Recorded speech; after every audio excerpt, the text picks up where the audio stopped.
One of the best ways to translate your skills into a game is to actually do the same drills and same shots and take the same actions that you would do every day in a game. And that's how you're able to translate your skills into actual games.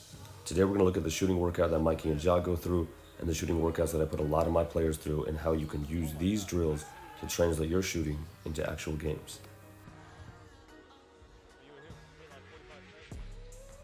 Most of the jump shots that you take in your life should be off a catch and shoot, which is what we're focusing on here. Something that I talked to Mikey about before was that he needs to continue to improve on his ability to catch and shoot and not have to put the ball down all the time. So this is a drift, where you move from the wing to the corner. This is the lift or a shake up, where you move opposite from the corner to the wing. These are some of the most common shooting actions that you should ever work on because they happen every single day in games. To pop out, you start inside, you go outside. This is tougher because you're moving away from the basket instead of sliding down. And then we're working on a flare, where we kind of fake like we're going to pop out, but then we actually go down to the corner, getting away because the defense is cheating us. Last one is a zoom, also known as a chase sometimes, where you just run after the ball, typically off a handoff. Trailers, you come from half court, you come on top of the key, and then again a pop out, but this is just a different action or a different side to do that pop out from. Last one, you want to work on your pick and pop.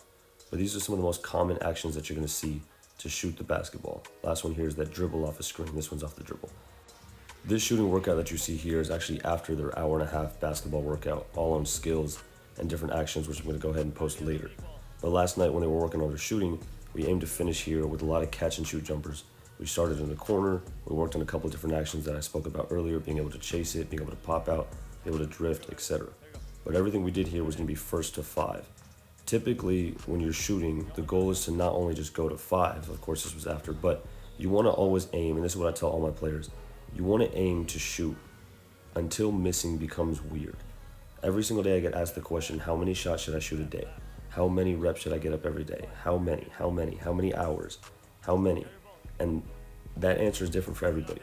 For me, it might be 500. For you, it might be 2,000. For someone else, maybe they don't need as many reps. But the idea is to shoot until missing becomes weird. You see how quickly these guys are able to come off the screen and turn over either shoulder, which is a super, super important trait to have. That you can come off here and turn over the right shoulder, or you can come off and turn over the left shoulder. Very important to be able to do both. Once you can set the feet and you're able to propel your body upward and then knock down that shot, it's going to help you out a ton to be on balance and go ahead and knock down shots, whether you're moving down, up, away from the ball, or to the ball.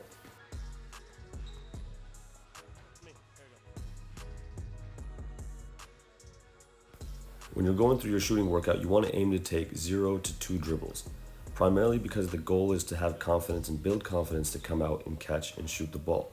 But then, of course, be able to make some reads when necessary.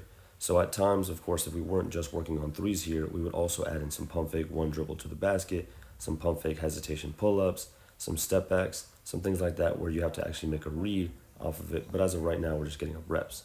So you can see us kind of working on that drift first to 5.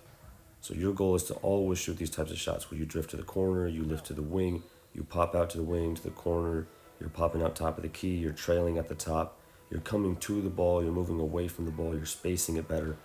All these types of things where you have to set your feet and get your balance no matter what direction you're going and be able to turn over either shoulder, square yourself up, and knock it down.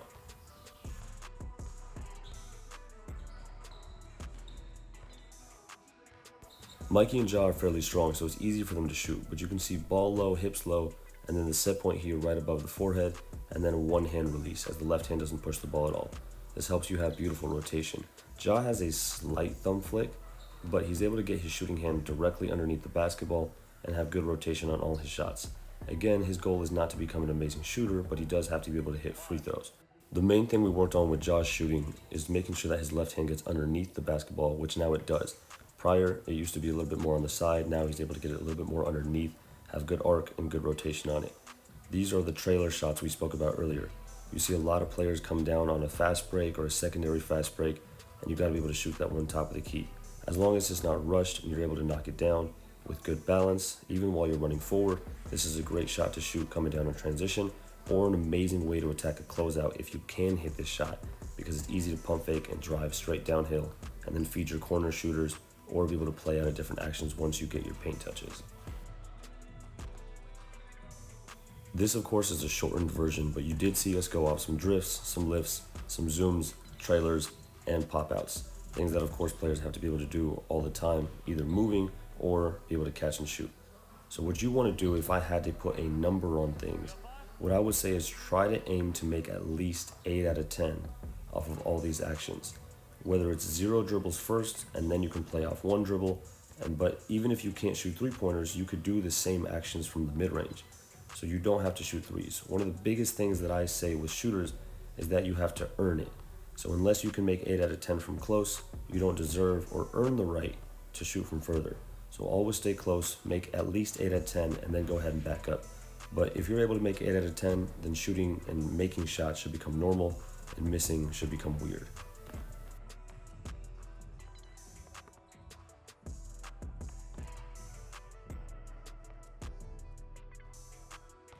If you want to try a different challenge, instead of going 8 out of 10, I always like to do don't miss 2 in a row.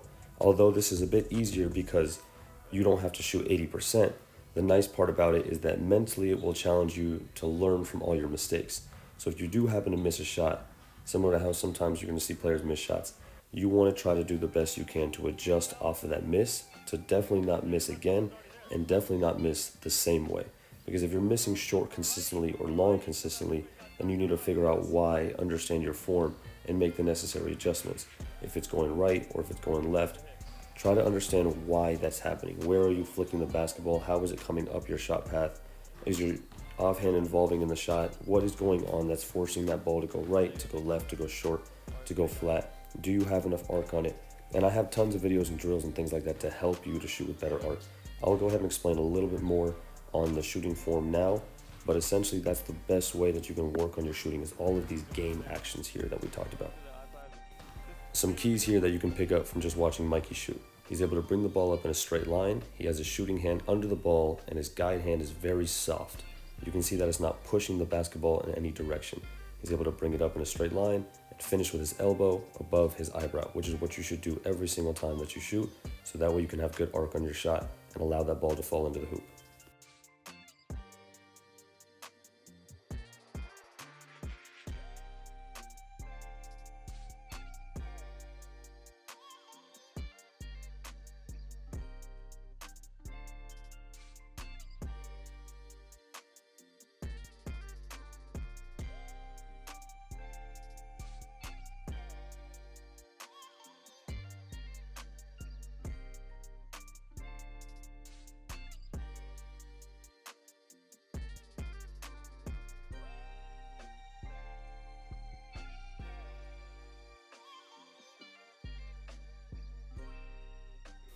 By the way, this is my trainer, Clay Hoops 868. He's my right-hand man and been with me for over 2 years now.